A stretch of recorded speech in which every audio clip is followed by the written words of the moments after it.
오늘 우리에게 주시는 하나님의 말씀 보도록 하겠습니다. 고린도전서 13장 4절로 7절까지의 말씀입니다.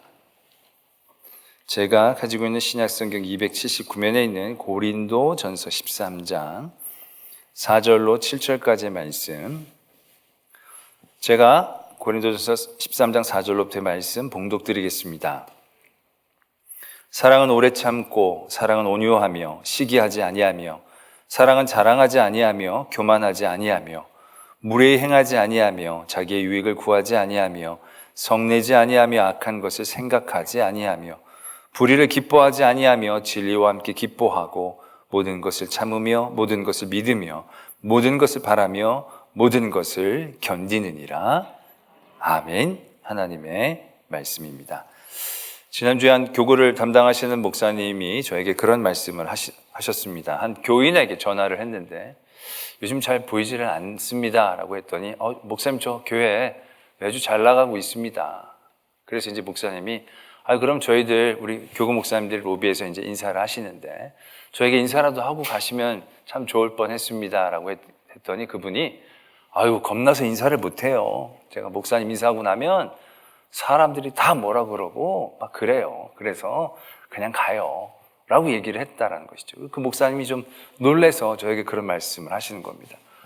그 교인들 중에서도 참 그 시기 질투가 많은가 봐요. 목사님하고 인사만 오래 해도 아주 목사님하고 친한 척 한다고 그런 사람이 정말로 있나 봐요 그러더라고요. 제가 그분이 그렇게 느꼈다는 것은 분명히 그분에게 그런 마음이 있을 수도 있었고 직접적으로 그런 얘기를 들었기 때문에 그런 것에 대단히 조심한다는 생각을 하게 됩니다. 중요한 건 그 시기라는 것들이 분명히 교회 안에도 너무나도 많이 있다라는 사실들을 깨닫게 되는 대목이죠. 정말로 그렇습니다. 우리 교회 안에서도 이러한 시기와 질투들이 얼마나 많이 생겨나게 되는지, 이건 비단 평신도뿐만이 아니라 목회자인 저에게 있어서도 그런 부분들에 대한 도전들, 고통들이 얼마나 많이 있는지 저는 생각해 봅니다. 이렇게 주위에서 목회를 잘 하시는 목사님들 얘기를 들으면 너무 감사하다가도 뭔가 내 안에서 무엇인가 썩어져가는 그런 느낌들, 정말 고통스럽습니다. 그런 거가 있다라는 자체가. 그러나 이것이 우리에게 있어서 너무 많다 보니까 이게 자연스럽고 본능적인 것이다라고 우리는 그냥 치부하고 넘어가는 경향이 너무 많다는 거죠. 그러나 오늘도 우리가 읽은 말씀에서도 보면 이 시기하지 않는다는 것이 우리에게 얼마나 중요한 것인가, 또 시기라는 것이 우리에게 얼마나 치명적인 것인가를 우리가 분명히 인식해야 한다는 것입니다. 이 시기와 질투에 대한 얘기들이 이렇게 맞물려서 나가는데, 질투랑 시기는 약간의 차이가 있다고 합니다. 질투는 아리스토텔레스라는 철학자가 얘기하기를 질투는 이웃이 지닌 것을 자기가 소유하지 못하는 것을 슬퍼하는 것이라는 것이고요, 시기는 자기가 갖지 못한 것을 이웃이 가진 사실을 슬퍼하는 것, 이게 시기라는 겁니다. 뭐가 다른가 싶죠. 질투는 이웃이 지닌 것을 자기가 소유하지 못하는 것을 슬퍼하는 것이고요, 시기는 자기가 갖지 못한 것을 이웃이 갖고 있는 것을 슬퍼한다는 것입니다. 이 예화로 들으면 굉장히 쉽게 이해할 수 있는데요, 어떤 이제 농부가 산에서 나무를 캐다가 요술 램프를 찾았습니다. 요술 램프를 찾았더니 그 안에 갇혀있던 요정이 나와서 고마운 마음에 내가 소원 하나를 들어주겠습니다 얘기를 합니다. 그때 이 농부가 생각을 하는 거죠. 뭘 빌까 하다가 그의 옆집에 다른 농부가 사는데 이 농부에게는 아주 좋은 젖소가 있는 거예요. 이 젖소가 굉장히 젖을 많이 내서 자기 식구들이 다 먹고도 남은 젖을 팔아다가 충분히 그 돈으로 아주 늘 넉넉하게 사는 그런 이웃집 농부가 딱 있는 거예요. 생각이 난 거예요. 그래서 이 농부가 소원을 얘기하는데, 질투심으로 소원을 얘기하면 이런 소원을 얘기하는 겁니다. 저희 집에 그 옆집 소보다 더 젖을 많이 내는 소를 주세요. 이게 질투고요. 시기는 저 옆집의 젖소를 죽여주세요. 이게 시기가 되는 겁니다. 이해가 훨씬 쉬우시죠? 질투는 어떻게 보면 약간 긍정적인 요소도 만들어낼 수 있습니다. 자기가 열심히 내고 노력할 수 있는. 그러나 시기는 완전히 다른 모습이다라는 얘기죠. 모든 것을 남에게 방향을 맞추게 하고 그것은 대단히 공격적인 모습으로 나오게 한다라는 것입니다. 그래서 성경에서도요, 이 시기가 얼마나 치명적이고 위험한가를 우리가 늘 말씀하고 계신다는 것이죠. 첫 번째 살인사건이 어떻게 일어납니까? 첫 번째 살인사건이 가인이 아벨을 시기한 겁니다. 이건 아벨이 제사를 받고 가인이 제사를 하나님이 안 받으신 게 하나님 둘 중에 하나만 받을게 라고 얘기한 게 아니거든요. 가인이 아벨을 죽인다고 해서 가인의 제사가 하나님이 받아주실 제사가 되어버리는 게 아니거든요. 그걸 뺏는다고 내게 되는 게 아니거든요. 그걸 무너뜨린다고 내게 되는 게 아니거든요. 그런데 가인은 아벨 때문이라고 생각한 거죠. 아벨만 없으면 내 제사가 이런 착각을 하게 한다는 거죠. 그것이 얼마나 어리석고 무모하며 치명적인 일들을 만들어내는지 우리가 잘 기억할 수 있지 않습니까? 또 사울이 다윗을 시기한 겁니다. 다윗은 자기가 굉장히 중요한 장수입니다. 그리고 다윗 때문에 자기의 왕위가 뺏기는 게 아니에요. 다윗이 잘해서 사울이 왕위를 뺏기게 된 게 아니라 사울이 하나님 앞에 잘못했기 때문에 자기가 뺏기는 것이지 다윗 때문이 아니라는 것이죠. 그런데 사울은 끊임없이 거기에 집착하죠. 다윗 때문에 내가 끝난다. 다윗 때문에 내가 망한다. 다윗 때문에 내 아들 요나단이 왕위를 받지 못한다. 다윗 때문이 아니죠. 자기 때문이죠. 그런데 다윗의 가진 것을 끊임없이 공격적으로 그것이 없어진다고 내 것이 되는 것도 아닌데 그러면서 한 역사를 만들어내지 않습니까? 더 결정적이고 치명적인 게 뭡니까? 예수님이 이 땅에 오셨을 때에 그때의 종교 지도자들, 바리새인들, 제사장들 그들이 가지고 있었던 마음이 시기심이거든요. 예수님이 전하시는 복음이 그들을 아프게 합니다. 예수님이 전하시는 하나님의 말씀이 그들을 오히려 화나게 합니다. 그게 왜 화나죠? 왜 그것 때문에 그들이 아프죠? 그들이 잘못해서이지 그들이 예수님 때문에 그것을 못 가진 게 아니거든요. 예수님만 없으면 그들이 하나님 앞에 바라게 세워지고 예수님만 없으면 하나님의 더 큰 사랑을 받고 자기네들이 더 옳은 말을 할 수 있는 그런 구조가 아니지 않습니까? 그런데도 불구하고 그들은 끊임없이 하나님의 아들 예수 그리스도조차도 시기하게 되어지는 거죠. 그럴 때 얼마나 무시무시한 일들을 그들이 저지르는가를 우리들이 깨달아야 한다는 것입니다. 때문에 시기는 우리에게 있어서 그냥 치기 어린 마음, 그냥 본능적으로 생길 수밖에 없는 마음으로 여겨져서는 안 된다라는 것입니다. 이 시기는요, 우리가 모든 것들을 내어놓고 대항하고 싸워야 할 우리 안에 있는 굉장히 쓰디쓴 아주 악의 뿌리다라는 것을 우리가 인식하는 게 중요하다라는 것입니다. 오늘 사랑에 대한 말씀을 주시면서 시기하지 아니할 것을 당부하고 계신다라는 것을 우리는 다시 한번 무겁게 받아들여야 됩니다. 우리가 아주 사랑이라는 아름다운 감정 가운데에서 시기라는 치기 어린 것 하지 말자 그 정도가 아니라요. 이 사랑에 대한 의미가 이미 1절에서부터 3절까지 부여됐잖아요. 모든 은혜가 은혜되지 못하게 하는, 능력이 능력되지 못하게 하는, 그 존재가 존재되지 못하게 하는, 아무리 천사의 방언을 해도 꽹가리가 되고 산을 옮길 만한 믿음이 있어도 아무것도 아니고 헌신이 있어도 아무 유익이 없게 되어지는 그만큼 중요한 요소인 사랑 안에 이 시기하지 않은 것이 있다는 것에 대해서 우리가 굉장히 무겁게 받아들여야 한다는 것입니다. 그렇다고 한다면 우리는 이 시기하지 않기 위해서 어떻게 애쓰고 힘써야 할까? 여러분들의 삶의 자리에서 어떤 시기심이 들 때 여러분들은 그 시기심을 극복하기 위해 어떠한 노력을 하십니까? 먼저는 어떠한 노력도 하지 않는 게 문제이죠. 그러나 그것에 대한 문제점들을 우리가 깨달았으니까 우린 거기에 깨어 있어야 한다는 것입니다. 여러 집사님들끼리도 막 얘기할 때 보면 어떤 한 집사님, 거기에 있지 않은 집사님들을 막 다른 분들이 막 칭찬할 때 그때 여러분들께서 마음 가운데 같이 살아봐야 알지 뭐 이렇게 툭 던지는 거. 이게 굉장히 툭 던지는 것 같지만 그게 툭 던져주기 위해서 내 안에서 이 자라나는 이 시기의 쓴뿌리들의 뿌리를 분명히 볼 수 있어야 한다는 거죠. 그리고 그러한 마음들을 어떻게 내가 이길 수 있을지에 대하여 우리가 고민하고 도전해야 한다는 것입니다. 이렇게 사이트 같은 데서 한번 시기를 이기는 방법 이렇게 한번 쳐봤더니 이런 게 있더라고요. 그 시기하는 요소들을 가져라. 그러니까는 말하자면 이거죠. 그 옆에 있는 옆집의 아주머니가 너무 예뻐. 그게 시기가 돼. 그럼 어떻게 하느냐? 자기가 예뻐지면 되는 거예요. 성형수술을 하든지 뭐 하든지 예뻐지면 되는 거예요. 그게 안 되면 두 번째 단계가 뭐냐면 예쁨의 가치를 버려라. 얼굴은 안 중요해. 음식이 중요해. 그러면서 이제 다른 것의 가치를 만드는 것. 그런 방법이 이제 시기를 이기는 방법이라고 하는데요. 그건 대단히 일시적인 방법일 뿐입니다. 그러나 그 다음에 또 다시 알고 봤더니 그 옆집 아줌마가 음식도 잘해? 그럼 미치는 거죠. 그럼 헤어나올 수 없는 개미지옥에 빠지는 겁니다. 그것보다 우리는 근본적인 이유를 바라볼 수 있어야 한다는 것입니다. 시기하지 않는 것에 대한 근본적인 이유, 그것이 어떤 것에 있느냐? 고린도 전서 3장에 보면 3장 1절에서부터 3절까지 말씀해 보면 시기가 어디에서부터 오는지에 대한 말씀을 적고 있습니다.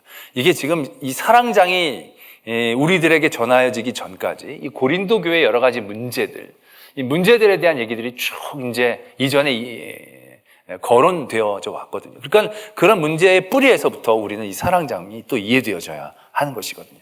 3장에서부터 1절에서부터 3절까지 보면 이렇게 적혀져 있습니다. 형제들아, 내가 신령한 자들을 대함과 같이 너희에게 말할 수 없어서 육신에 속한 자 곧 그리스도 안에서 어린아이들을 대함과 같이 하노라. 내가 너희를 젖으로 먹이고 밥으로 아니하였노니 이는 너희가 감당하지 못하였음이거니와 지금도 못하리라. 너희는 아직도 육신에 속한 자로다. 너희 가운데 시기와 분쟁이 있으니 어찌 육신에 속하여 사람을 따라 행함이 아니리요. 말씀이 이렇게 적고 있습니다. 이 말씀이 어느 직전에 있느냐면 고린도 교회의 가장 크고 심각한 문제라고 여겨졌던 것이 파당을 짓는 일이었거든요. 파당을 짓는 일들 가운데 그 안에 있는 마음의 요소가 바로 시기와 분쟁이었다는 겁니다. 근데 이 시기와 분쟁, 그래서 파당이 이루어지는 이 시기와 분쟁의 근본적인 이유를 뭐라고 바라봤느냐면 너희들이 여전히 육신에 속하였구나. 너희들이 여전히 육신에 속하였다는 것을 우리가 영적으로 얘기하면 너희는 아직 영적인 어린아이이구나 라는 것을 말씀하고 있다라는 것입니다. 우리는 시기하는 마음을 가질 때 그것을 근본적으로 대적하기를 원한다라고 한다면 이 시기하는 마음을 갖고 있는 내 상태를 인정하는 것에서부터 시작해야 한다는 것입니다. 내가 아직 여전히 미숙하구나. 내가 어린 아이와 같구나. 사랑이라는 것이요, 나중에도 보면 사랑 이 13장에서도 보면 11절에 이렇게 적혀져 있거든요. 내가 어렸을 때에는 말하는 것이 어린아이와 같고 깨닫는 것이 어린아이와 같고 생각하는 것이 어린아이와 같다가 장성한 사람이 돼서 어린아이의 일을 버렸노라. 이게 나중에 사랑이 갖고 있는 어떤 요소, 중요한 요소 중에 하나이거든요. 성숙함과 장성함. 거기에 반대되어지는 모습이 이 미숙한 모습인데 그 원초적인 모습의 이 내용들이 이 시기함에 있다는 것입니다. 이 시기가요, 내가 나이를 많이 먹는다고 없어지는 게 아니에요. 내가 시기를 한다고 내가 어리다라고 생각하지 않는 경우들이 많아요. 그래서 이게 믿음이 굉장히 오래된 분들도 시기심이 생기거든요. 이게 목사님들도 시기심이 생겨요. 장로님들도 시기심이 생겨요. 왜? 이게 오래 믿는다고, 깊이 믿는다고 시기심이 없는 게 아니에요. 그래서 우리가 갖고 있는 착각 중에 뭐가 있느냐면 시기할 때 이게 내가 어리다라고 인정하지 않는 거예요. 내가 이만큼 오래 믿었는데, 내가 이게 오래 하나님을 섬겼는데, 지금 고린도 교회에 믿음이 없어서의 문제가 아니거든요. 헌신이 없어서의 문제가 아니에요. 성령의 은사가 없어서의 문제가 아니에요. 그런 사람들이 많았어요. 근데 그 사람들이 많았는데 그 사람들이 여전히 자기가 어린 것을 인정하지 않는 거예요. 그러니까 거기에서부터 이 시기가 그들에게서 쓴뿌리처럼 자라나서 굉장히 악한 영향력들을 만들어내는 시작이 되고 있다는 것을 우리는 분명히 인정하고 바라볼 수 있어야 한다는 것이죠. 그러고 보면요, 그 다음에 이 사랑에 대한 요소들이 쭉 얘기되어질 때 시기하지 않고 자랑하지 않고 교만하지 않고 무례히 행하지 않고 자기의 유익을 구하지 않고, 여기까지가 보면 미성숙한 사람들에게서 나타나는 특징인 거예요. 그러니까 이 사랑이라는 것이 온전한 사랑이 되기 위해서 우리가 우리의 문제를 깨달을 때 미성숙한 내 자신을 인정하는 것이 굉장히 중요한 시작이다라는 것이죠. 시기심을 이기기 위해서 다른 것으로 노력하고 애쓰는 게 아니라, 그것을 채우고 바꾸려고 애쓰는 것이 아니라 내 자신을 겸손하게 인정하는 것이 대단히 중요한 시작이다라는 것입니다. 그러고 나서 보면 그 뒤에 있는 여러 5가지 자랑하고 교만하고 무례행하고 자기 유익을 구하지 않는 이 모든 것들도요, 보면 다 자기 자신을 제대로 모르기 때문에 생겨나는 문제들인 거예요. 자랑하는 것들도 보면요, 고린도전서 4장 7절에 보면 이렇게 말씀이 적혀져 있어요. 누가 너를 남달리 구별하였느냐? 내게 있는 것 중에 받지 아니한 것이 무엇이냐? 내가 받았은즉 어찌하여 받지 아니한 것 같이 자랑하느냐? 이게 무슨 말씀입니까?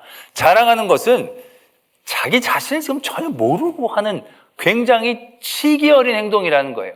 우리가 자랑을 하는데 네가 이게 자랑할 게 맞아? 우리가 이웃집에 있는 것들로 자랑할 게 없잖아요. 내가 누구에게 돈을 받으면 이 돈이 내 돈이라고 자랑하는 건 아니지. 누가 주셨다라고는 자랑할 수 있지만 내 돈이라고 자랑하기는 쉽지 않은 거예요. 내가 자랑하는 그 모든 것들을 우리가 바라본다면 받지 아니한 게 하나도 없는데 그것을 자랑한다는 것이 얼마나 치기 어린 행동인가라는 것을 분명히 깨달아야 한다는 것이죠. 지금 고린도 교회에 이 미숙한 모습들이 너무 많이 있었다는 얘기죠. 은사, 하나님이 주신 은사인데 은사가 내 것인 양 사람들에게 자랑한다는, 나 방언 잘해, 나 예언도 해, 나 병 고친 적도 있어, 그게 자기가 한 거냐라는 거죠. 나 성경 말씀 진짜 많이 알아, 나 교회 열심히 진짜 잘 다녔어, 내가 출석 진짜 열심히 했어. 이게 자기 자랑처럼 생각되어진다라고 하는 것이 얼마나 미숙한 것인가 깨달아야 돼요. 여러분들 바라보시면서 여러분들 안에 솔직히 자랑하고 싶은 거 있잖아요. 그죠? 만나면 꼭 그 얘기를 누가 해주고 싶은 그런 분위기가, 여러분들이 자녀가 좋은 대학에 가면 하여튼 학부형들 모일 때마다 뭔가 그런 쪽으로 얘기를 끌어가고 싶고, 그래서 우리 애는 그냥 거기 다녀 이제 이런 식으로 얘기하고 싶은 그 자랑거리 한번 곰곰이 보세요. 여러분들의 자녀가 좋은 대학에 갔어요. 그게 여러분들이 자랑할 거리가 되냐는 거죠. 왜요? 내 자식인데. 그게 여러분들 자식이 진짜 많습니까? 또 그 자식이 그렇게 좋은 대학에 가는 게 여러분들의 공입니까? 여러분들의 능입니까? 내가 얼마나 많이 투자했는데요, 내가 얼마나 열심히 걔를 위해 헌신했는데요, 걔 보내려고 내가 얼마나 이사도 많이 다니고. 여러분들만큼 하는 부모들 천지빛깔입니다. 근데 그 부모들이 다 그렇게 보냈느냐? 아니라는 거예요. 우리 이쪽 동네에 계시는 부모님들은 다 똑같아요. 정말 헌신적이에요, 애들한테. 그런데 다 좋은 데 가느냐? 안 그렇더라고요. 그러면 좋은 대학에 간 게 누구 잘한 거예요? 누가 그렇게 한 거예요? 애가 그렇게 잘한 거다? 애가 그렇게 잘한 게 애가 지가 노력해서 된 거예요. 물론 열심히 한 거 되겠죠. 근데 열심히 한 것도요, 보면 은혜 아니면 안 돼요. 열심히 하기 싫어서 열심히 하지 않는 애들이 많지 않아요. 열심히 하고 싶지만 열심히 안 되는 애들이 많은 거예요. 무슨 말인지 아시겠죠? 자기도 미치게 공부하고 싶어. 근데 공부가 안 되는 걸 어떡해. 마음이 없어서가 아니에요. 열심히 하는 애들은요, 열심히 되는 거예요. 그게 은혜라고 얘기하지 않을 수 없냐는 거죠. 그건 자랑할 게 아니라 감사할 거죠. 감사할 거. 내가 건강해요. 내가 관리 잘하고 규칙적으로 하고 정말 나쁜 거 안 먹고 좋은 것만 먹고 그래서 난 건강해. 내가 얼마나 관리를 잘하는데. 여러분들보다 더 관리 열심히 하지만 병에 걸린 분들이 적지 않아요. 관리 하나도 안 해도 건강한 분들도 또 적지 않아요. 모든 게 자기의 노력으로 된 게 아니에요. 주신 거예요. 그리고 감사한 거고, 그 감사한 것들을 통해서 하나님의 뜻이 무엇인지 더 알아가려고 하는 단계가 넘어가야 되는데, 자랑하면 거기서 딱 끝나요. 자랑하면 거기서 왜? 결과고 결말이니까. 더 이상 뭔가 나가지 못하는 성장이 멈춰진 미숙함 가운데 있게 되어진 모습이 자랑이라는 거죠. 교만은 말할 것도 없죠. 4장 6절, 고린도서 4장 6절에 보면 교만에 대해서도 그렇게 적혀져 있어요. 형제들아, 내가 너희를 위하여 이 일로 나와 아볼로를 들어서 본을 보였으니 이는 너희로 하여금 기록된 말씀 밖으로 넘어가지 말라 한 것을 우리에게 배워 서로 대적하여 교만한 마음을 가지지 말게 하려 함이라는 거죠. 제대로 가르쳐주는 이유가 바로 뭐냐? 우리 스스로를 잘 알아서 교만해지지 않게 한다는 거예요. 그 고린도전서 그 파당지는 그런 모든 부분들에서도 보면요, 사람들이 자기를 자랑하는 것이 얼마나 어리석은 일인가에 대해서 끊임없이 얘기해 주시는 거예요. 자기의 지혜로움은 가장 어리석은 거예요. 자기를 어리석게 만들어야 가장 지혜로운 자가 되는 거예요. 고린도전서 3장 18절에 보면 아무도 자신을 속이지 말라. 너희 중에 누구든지 이 세상에서 지혜 있는 줄로 생각하거든 어리석은 자가 되라. 그리하여야 지혜로운 자가 되리라. 미성숙에서 나오는 이런 모든 부분들, 그것이 얼마나 치명적이고 위험한가 우리가 알아야 된다는 거죠. 무례하다는 거, 이거는 교만하고 거의 맞물려서 나오는 거죠. 교만하니까 무례한 거예요. 자기가 예를 지키지 못하는 거예요. 그 무례함의 가장 치명적인 모습이 바로 뭐냐? 고린도전서 3장 16절 17절에 이런 말씀이 있어요. 너희는 너희가 하나님의 성전인 것과 하나님의 성령이 너희 안에 계시는 것을 알지 못하느냐? 누구든지 하나님의 성전을 더럽히면 하나님이 그 사람을 멸하시리라. 하나님의 성전은 거룩하니 너희도 그러하니라. 이게 무슨 말씀입니까? 내가 그리스도의 성전이라는 거예요. 그런데 내가 교만함으로 내 안에 예수 그리스도 하나님을 온전히 섬기지 못하는 무례함이 있다는 거예요. 그게 하나님의 성전을 더럽히는 치명적인 모습이 되어진다는 거죠. 왜? 하나님의 성전에는 하나님만 있어야 되는데 하나님이 필요 없는 부분이 우리 안에 있게 되어진다는 것이죠. 그건 일종의 우상과도 마찬가지예요. 하나님의 성전 안에 바알과 아세라 신전을 세우는 거랑 크게 다를 바가 없는 거예요. 나를 더럽히려는 것이고, 이건 굉장히 무례한 것이고, 나의 삶의 자리에 대한 제대로 된 이해하지 못한, 내 부족함을 이해하지 못하고 내가 교만하고 내가 자랑하는 이런 모든 부분들이 하나님의 성전을 더럽히는 상당히 치명적인 무례함이 되어진다는 것을 분명히 깨달아야 한다는 것이죠. 또한 10장 33절, 고린도전서 10장 33절에 보면 이런 말씀도 있어요. 나와 같이 모든 일에 모든 사람을 기쁘게 하여 자기의 유익을 구하지 아니하고 많은 사람의 유익을 구하여 그들로 구원을 받게 하라.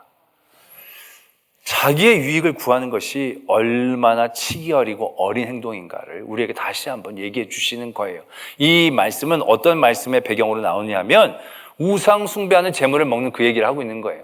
나는 믿음이 강해서 우상 숭배하고 나온 재물을 먹어도 나는 더럽혀지지 않아. 좋죠. 자기가 강한 것. 물론 그렇게 되겠죠. 그러나 그렇게 믿으라고 주신 믿음이 아니라는 거예요.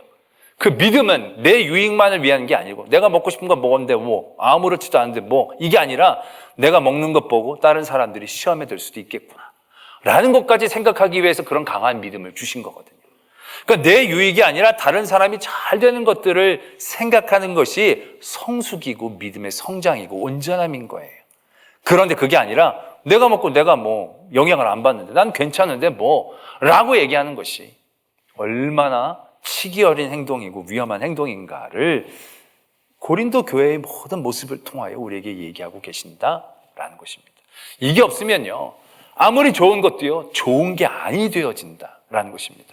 우리가 믿음의 일들의 자리에서 우리의 이러한 성숙함이 깨어서 도전되어지지 못한다면 그것은 오히려 해가 되어지는 종류가 되어진다는 것을 깨달아야 돼요. 고린도전서에서 11장에 보면 성만찬에 대한 얘기를 하고 계세요. 그 성만찬은 뭡니까? 예수님이 잡히시기 전날 밤에 제자들과 나누었던 성찬이에요. 그것을 통해서 예수 그리스도를 우리가 늘 기억하고 기념하면서 우리의 믿음을 다지는 굉장히 은혜로운 모임인 거예요. 근데 사도 바울이 뭐라고 얘기했느냐면 너희의 모임이 유익되지 못하고 도리어 해로움이라 라고 그 성찬에 대한 말씀을 하고 계시는 거예요. 왜?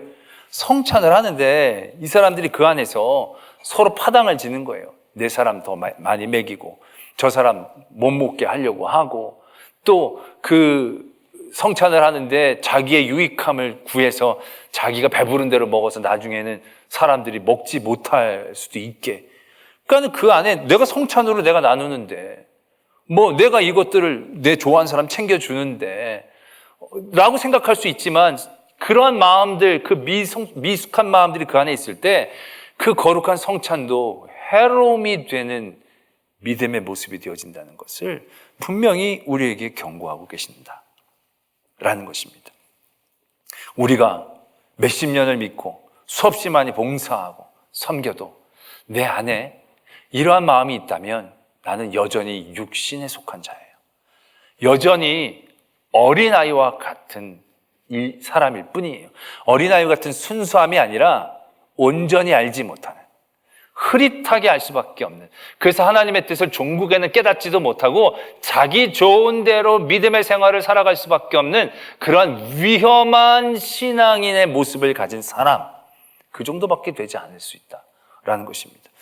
그래서 13장에서도 보면 초반에 분명히 얘기하잖아요.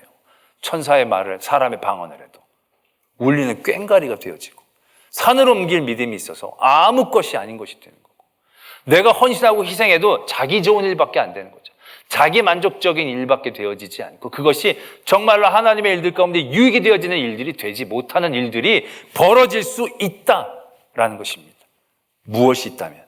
성숙함에 대한 도전이 없다면, 내 미개함과 내 유치함과 내 치기어림과 내 연약함을 인정하고 바라보지 못한다면 분명히 그런 과정이 만들어질 수밖에 없다라는 것입니다. 그래서 우리가 이러한 인정을 분명히 할 수 있어야 한다는 것이죠. 내 안에 어떠한 시기심이, 내 안에 뭔가 자랑할 마음이, 내 안에 뭔가 다른 사람을 낮추어 보는 생각이, 내 안에 어떤 사람들을 신경 쓰지 않고 그 사람의 마음과 생각과 감정들을 별로 고려하지 않는 모습들이, 내 유익을 구하는 어떤 중심이 내 안에서 일어날 때 우리는 내 스스로를 굉장히 신랄하게 쳐다볼 수 있어야 한다는 것입니다. 내가 어리구나. 내가 이걸 할 만한 자격이 있구나. 내가 이걸 해도 괜찮겠구나. 난 이런 걸 받을 만한 자격이 있다. 이게 아니라 내가 아직 어리구나. 어려서 하나님이 내게 주신 뜻을 제대로 보지를 못하는구나.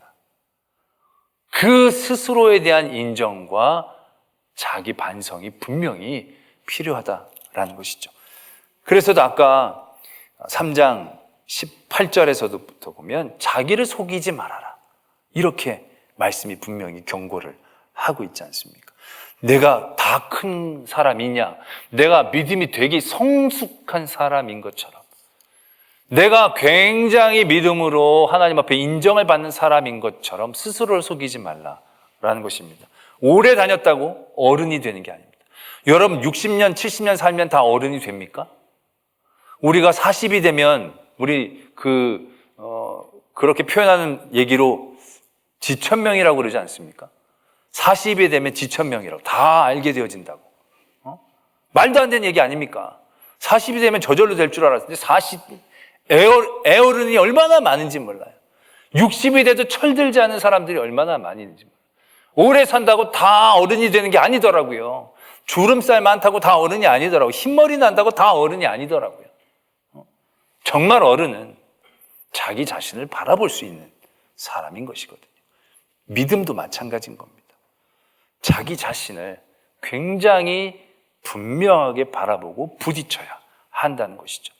어떻게 보면 지난주는 오래 참고 온유하고 성내지 않고 참고 견디고 굉장히 사랑해서 고통스러운 부분에 대한 말씀을 나눴습니다. 근데 어떻게 보면 이건 더 쉬워요. 왜냐하면 외부적으로 그런 일들이 우리에게 불가항력적으로 일어나니까. 그러한 일어나는 상황 가운데에서 우리는 우리의 가치를 깨닫고 그 안에서 하나님의 은혜를 더욱더 은혜되게 만드는 도전을 해나갈 수밖에 없으니까. 그래서 우리가 1만 달란트 빚진 자처럼 우리의 가치를 깨닫고 희생이나 헌신이나 고통이 아니라 그것이 우리의 가치를 깨닫고 은혜가 은혜되진 도전으로 만들어 나갈 수 있는 그런 과정을 이루는 건 어떻게 보면 좀 힘들고 고통스러운 과정이 있지만 쉬운 것 같아요, 상대적으로. 그런데 오늘 이 부분은요, 굉장히 어렵다는 생각들을 하게 됩니다. 시기하지 않고 자랑하지 않고 교만하지 않고 무례하지 않고 자기의 유익을 구하지 않고, 이건요 자기가 잘못된 걸 자기가 잘 몰라요. 자기 스스로를 늘 끊임없이 깨닫고 부딪히고 도전하지 않으면 바꿔내기가 쉽지 않은 거예요. 여러분, 성장하고 성숙하는 건요 한순간에 되는 게 아니에요. 성숙이라는 것은요 그만큼 시간과 여러 가지 과정들이 필요한 그런 모습들을 얘기하는 거예요. 어린아이가 어른이 단번에 되는 게 아니에요. 모든 게 같이 자라고 모든 게 같이 맞물려서 되어져야 그것이 어른이 되는 거거든요. 마찬가지예요. 시기도 내가 한 번 시기 안 했다고 내가 어른이 된 게 아니에요. 그 시기는요 여기서 잠재워도 여기서 끊임없이 마구마구 생겨나는 거예요. 그런 모든 일들을 고통스럽게 내 스스로를 바라보면서 나를 성장하고 성숙시키기 위해서 애쓰고 부딪히고 그런 모든 일들의 방향을 돌려서 깨어있지 않는 한 이 성숙과 성장을 만들어내는 것은 그렇게 말처럼 쉬운 과정이 아닌 거죠. 자랑하지 않으려고 하는 것도 한두 번 자랑은 참지만 내 안에 불쑥불쑥 자랑하고 싶은 마음들이 얼마나 많이 솟아나느냐라는 거죠. 내가 다른 사람들을 낮게 여겨보는 그런 모습들, 내 안에서 아니다 다 하나님 앞에 귀한 사람이다라고 생각하고 보지만 어느 순간 내 안에 내가 별로 세상적인 가치관으로 같이 인정하지 못하는 사람들을 만날 때마다 우리는 끊임없이 우리 스스로를 얼마나 높이느냐는 거죠. 내가 저 사람보다 훨씬 낫다. 내가 저 사람보다 믿음이 좋다. 내가 저 사람보다 훨씬 더 온전하다. 이런 교만함들이 우리 안에 얼마나 쓴뿌리처럼 막 끊임없이 잡초처럼 자라나느냐는 거죠. 그것들을 끊임없이 바라보며 나올 때마다 깨트리고 부딪히고 그것들과 함께 싸우는 과정들이라는 것은 여간 어려운 과정이 아니라는 것이죠. 때문에 이러한 과정들은 우리에게 있어서 너무나도 쉽지 않은 도전이 되겠다라는 생각들을 하게 한다는 것입니다. 그러나 우리가 어린아이로 머물러 있다는 것은 그냥 어린아이로 머물러 있는 것을 의미하는 게 아니라는 것이 그게 무서운 일인 거죠. 어린아이로 머물러 있다는 것은 온전함을 만들어내지 못한다라는 것이고, 온전함을 만들어내지 못한다는 것은 하나님의 뜻을 온전히 알지 못하기 때문에 하나님의 나라에 온전히 들어가거나 그 하나님의 뜻을 온전히 누려서 기뻐할 수 있지 못하게 되어진다는 굉장히 치명적인 그런 상황들을 만들어 놓는다는 것을 우리가 분명히 인식해야 한다는 것이죠. 때문에 우리는 이러한 우리의 모습들을 날마다 바라보고 부딪혀야 합니다. 끊임없이 자기 자신을 살피고 내가 내 스스로에게 속고 있는 것은 아닌지, 다른 사람들을 바라보며 다른 사람들을 얘기하고 평가하는 것이 아니라 그 사람을 바라보는 내 마음들을 내가 스스로 늘 바라보면서 도전하고 깨트리고, 그래서 조금씩 더 하나님의 뜻을 알아가려고 애쓰고 힘써야 한다는 것이죠. 그래서 성경의 사람들 중에 이러한 시기심을 이겨낸 사람들이 과연 누가 있을까 찾아봤지만 시기하는 사람들은 많았는데요, 이 시기를 제대로 이겨낸 사람들을 찾는 것은 쉽지 않았습니다. 오히려 그래서 자신을 낮추는 것이 가장 쉬운 길 중에 하나라는 것을 깨닫게 되는 것이죠. 많은 초대교회 성도들, 많은 하나님의 사람들이 그런 모든 하나님의 일들을 하면서도 시기로부터, 교만으로부터, 자랑으로부터 자기를 지켜낼 수 있었던 것은요, 절대로 높아지지 않았다는 거죠. 자기를 끊임없이 낮췄다는 거죠. 거기에 결국 길이 있었다는 것입니다. 영국에 아주 유명한 목사님 세 분이 동시대에 있었던 적이 있었다고 합니다. 어떤 목사님이냐면 스펄전 목사님, 들어보신 적 있을 겁니다. 그 목사님하고 몰간이라는 목사님하고 마이어라는 목사님 세 분이 같이 목회를 한 적이 있었답니다. 세 분 다 훌륭한 분인데 그 중에 한 분, 이 몰간이라는 분이 미국에서 목회를 하러 가셨다가 다시 이제 런던으로 돌아오셨다는 겁니다. 근데 그때 이 마이어라는 목사님이 그 목사님 미국으로 목회를 갔을 때는 그 목사님을 위한 중보 기도를 진짜 열심히 했답니다. 그 목사님 개척하고 그곳에 복음의 역사가 많이 일어나기를 기도했는데, 이분이 런던으로 다시 돌아오니까 이분을 위한 기도가 안 나오더라는 거예요. 내가 기도하다 보니까 이분을 위해 내가 기도하지 못하고 있다는 것 스스로를 이제 본인이 깨달았다는 것이죠. 너무 그것이 괴로워서 하나님 앞에 기도했다는 겁니다. 하나님, 내 안에 이 시기와 질투를 이기게 해주십시오. 그래도 그걸 이기는 게 너무너무 어려웠다는 거예요. 그런데 어느 날 하나님이 그 마음에 감동을 주셔서 너가 그렇게 기도하지 말고 그 몰간 목사님, 스펄전 목사님 교회가 더욱더 부흥할 수 있도록 너가 그 시기와 질투를 이기는 게 아니라 그분들이 잘 되기를 원하는 기도, 그 기도를 한번 드려봐라. 그런 감동이 오더라는 거예요. 그때부터 기도를 바꿨다는 거예요. 그래서 그렇게 막 기도를 하니까 이제 마음의 평안함이 찾아오게 됐고, 그래서 그분이 이렇게 공중에서 기도를 할 때 그런 기도를 했다고 합니다. 하나님, 몰간 목사님, 스펄천 목사님의 교회에 큰 부흥의 역사가 일어나게 해주십시오. 큰 부흥의 역사가 일어나서 앉을 곳이 없게 성도들이 모이고 부흥하는 역사가 있게 해주십시오. 그래서 앉을 곳이 없는 성도들이 한두 명이라도 우리 교회에 오게 해 주십시오 라는 기도를 그분이 드렸다는 거예요. 이게 공식적인 기도의 자리에서 그 기도가 유명한 기도가 되었다라는 거죠. 그래서 세 분 다 잘 살았다라는 그러한 얘기가 있다는 것이죠. 이 목사님이 결국 누군가를 축복한다는 건 자기를 낮추는 거죠. 그래서 그것이 어떻게 나타나는 겁니까? 그분들의 교회가 차고 넘쳐서 앉을 곳이 없어서 그 다음에 한두 분이라도 우리 교회에 와서 예배를 드리시게, 자기를 얼마나 이게 낮추게 되어지신 것이냐는 거죠. 그럴 때 그 모든 것들에서 자유롭고 하나님이 주신 진정한 평화를 누릴 수 있게 되어졌다라는 것이죠. 이웃집 아이가 성적이 떨어진다고 여러분들의 아이가 성적이 올라가지 않습니다. 이웃집이 망한다고 그 집의 돈이 여러분들의 돈이 되는 게 아닙니다. 그 집이 더 잘 되기를, 그 집 아이가 더 잘 되기를, 그분이 더 건강하기를 기도할 수 있어야 합니다. 그게 더 쉽게 안 되죠. 자기를 낮춰야 그게 됩니다. 그분은 그럴 만한 분입니다. 그분은 그래도 충분합니다. 나는 괜찮습니다. 나는 이 정도만 해도. 그러한 마음의 가짐들이 나로 시기를, 교만을, 자랑을 이겨내게 하고 내게 주신 하나님의 은혜가 진정 은혜가 되어지는 역사를 만들어 놓는다는 거죠. 그래서 저도 어제 이 말씀을 준비하면서 최초로 그런 기도를 드렸어요. 주변에 있는 교회들의 부흥을 위해 기도를 드렸어요. 그러고 났더니 교회를, 우리 앞에 있는 성림교회에 내가 기도를 안 했더라고요. 우리 서울교회에 어려움이 많이 있음에도 불구하고, 물론 그때 기도했지만 이제 잘 회복되어질 수 있도록, 또 여기 가까운 무동교회도 잘 부흥하고, 대치 순복음교회도 잘 되고, 서울연합교회도 잘 되고, 배단위교회도 잘 되고, 이쪽에 가면 온무리교회도 잘 되고, 더 올라가면 충현교회. 아멘 안 하십니까 여러분? 여러분들 목사도 아닌데 왜 이렇게 시기가 많아? 소망교회도 아멘 하시라니까요. 사랑의 교회도,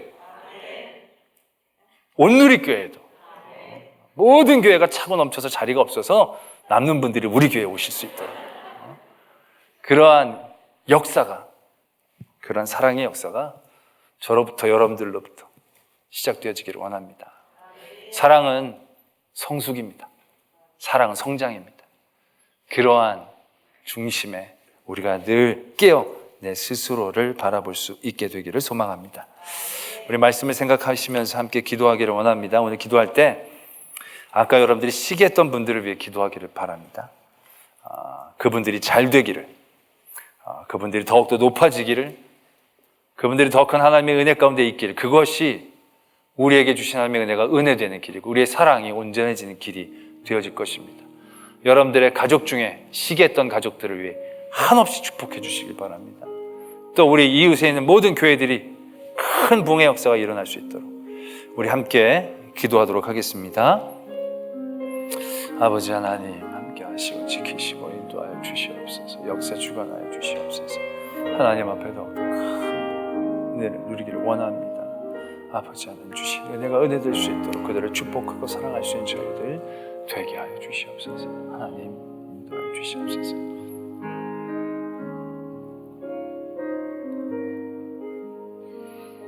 아버지,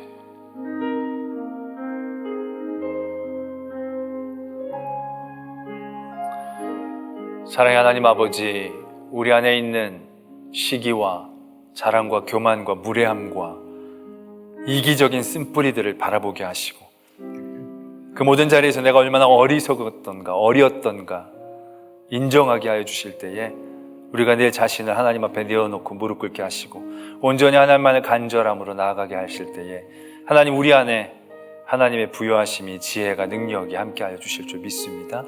그런 모든 일들을 통하여 우리에게 주신 은혜가 은혜되게, 능력이 능력되게, 복이 복되게 누리고 기뻐 감사할 수 있는 저희들 되게 하여 주시옵소서.